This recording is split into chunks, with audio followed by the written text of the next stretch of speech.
Buenos días, estudiantes de sexto de secundaria.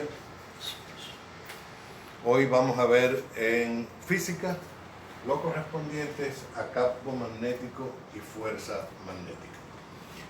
Debemos conocer que ya el magnetismo fue descubierto desde la antigüedad, cuando con un mineral llamado magnetita, que es de color oscuro, veían que podrían atraer partículas de hierro y objetos que estuvieran hechos de hierro.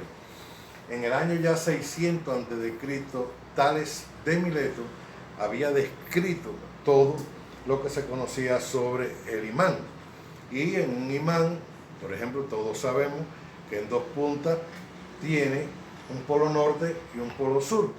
Hay dos polos que se atraen, hay dos polos que se repelen, y si usted parte un imán, siempre va a haber en esa partición que usted hizo, va a haber un polo norte y un polo sur. El campo magnético, que se designa con la letra beta, esta que tenemos aquí, es la región en el espacio donde se manifiestan las fuerzas magnéticas producidas por un imán. Además, debemos conocer también que no solo el campo magnético es generado por un imán, sino también es generado por cargas eléctricas que circulan por conductores. Ese campo magnético se mide en teslas y indistintamente en Gauss, sabiendo que un Gauss es igual a 10 a la menos 4 tesla. En cualquier imán, como ustedes ven, la línea de fuerza nunca se van a cruzar, y por lo tanto debemos saber también que el polo norte geográfico corresponde al polo sur magnético de la Tierra. Ustedes saben el comportamiento de una brújula. Ahora bien, la fuerza magnética siempre surge al circular una partícula cargada por determinado conductor. Existe una regla de la mano derecha en la cual usted puede determinar fácilmente hacia dónde va dirigida la fuerza y el ángulo que se forma entre la velocidad de esas partículas cargadas y el campo magnético que se va generando. La fuerza magnética es igual a la carga por la velocidad, por el campo magnético, por el seno del ángulo. Y ese ángulo zeta es el ángulo que se forma entre la velocidad y el campo magnético. ¿Cuál es el máximo valor que puede adquirir una fuerza? Es cuando el seno de zeta vale 1. ¿Y dónde el seno de zeta vale 1? Cuando el ángulo formado es de 90 o es de 180 grados.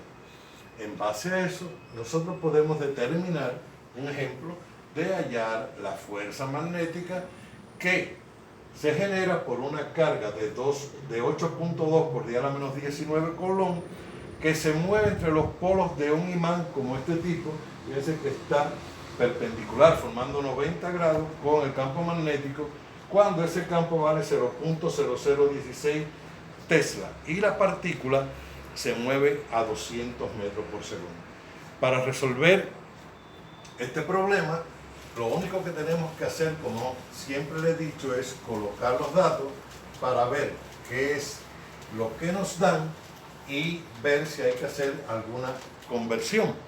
Si no hay que hacer ninguna conversión, entonces aplicamos directamente la fórmula.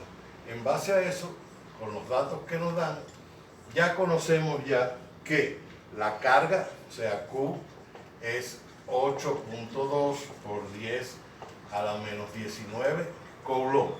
Sabemos además que el campo magnético es igual a 0.0016 tesla y que la velocidad que se mueve es a 200 metros por segundo.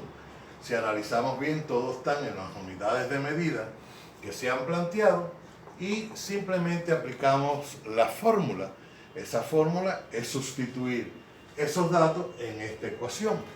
Q, que vale 8.2 por 10 a la menos 19 coulomb, que multiplica al valor de la velocidad, que es 200 metros por segundo, y que multiplica al campo magnético, que en tesla es 0.0016 tesla. por el seno, como está perpendicular al campo, seno de 90 grados. Cuando yo determino el valor de esa fuerza magnética, acuérdense que la fuerza se da en Newton, nos da 2.62 por 10 a la menos 19 Newton. Y con eso hemos determinado la fuerza que surge al circular una carga de esa magnitud entre los polos de un imán. Ya visto ya un ejemplo de aplicación, entonces podemos ver ahora los valores de los campos magnéticos en conductores y en espiras. El científico Hans Christian Ørsted, 1777, que nació en 1851, él hizo unos experimentos y esos experimentos él pudo determinar que no solo surgía un campo magnético cuando estaban entre dos imanes, sino que al circular una corriente eléctrica por un conductor también se generaba un campo magnético. Este campo magnético generado en un conductor puede ser entonces su aplicación en conductores rectilíneos y campos magnéticos generados en espiras circulares. Aquí con la regla de la mano derecha, si esto es un conductor, este dedo apunta en la dirección de la intensidad de la corriente, y si yo tengo cualquier conductor, por ejemplo este que está aquí, yo tengo aquí la intensidad y el campo magnético se ubica en el centro de este conductor y tiene la dirección que tienen estos dedos. Así se genera el campo magnético que estamos hablando.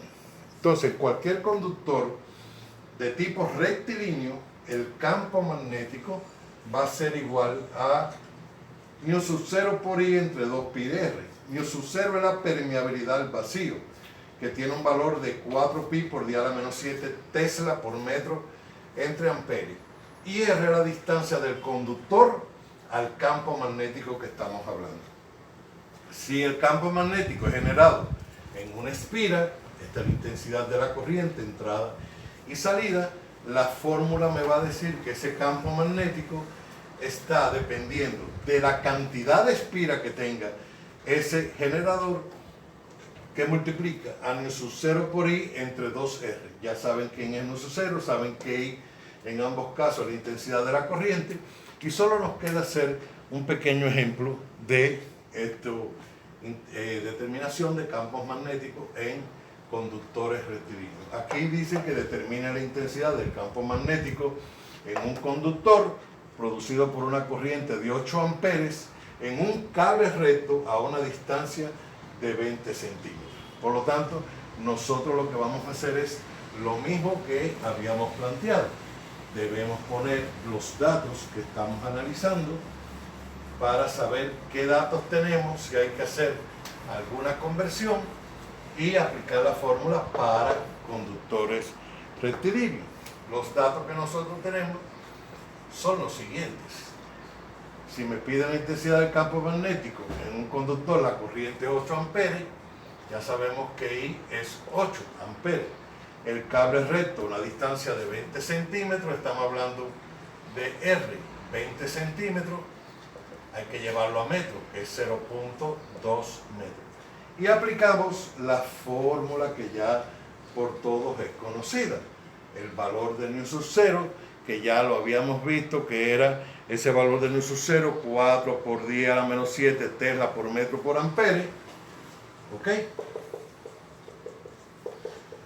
Tesla por metro por ampere, multiplicado por la intensidad de la corriente, que es 8 amperes, y dividido entre 2 por pi, que es 3.1416, por el radio. El radio en metro es 0.2 metros. Como ustedes pueden ver, se van los amperes, se van los metros, y el campo magnético me va a quedar en Tesla, tal como habíamos visto, y ese valor nos da 7.9 por 10 a la menos 6 Tesla. 7.9 por 10 a la menos 6 Tesla. Con esas fórmulas ya ustedes pueden determinar campos magnéticos en conductores rectos y campos magnéticos en espiga. Con esto vamos a dar por concluida la clase correspondiente a campos magnéticos. Ya posteriormente vemos el campo y la fuerza producida entre dos conductores, que será objeto de estudio en la próxima clase. Mucha suerte en su ejercicio y tengan buen día.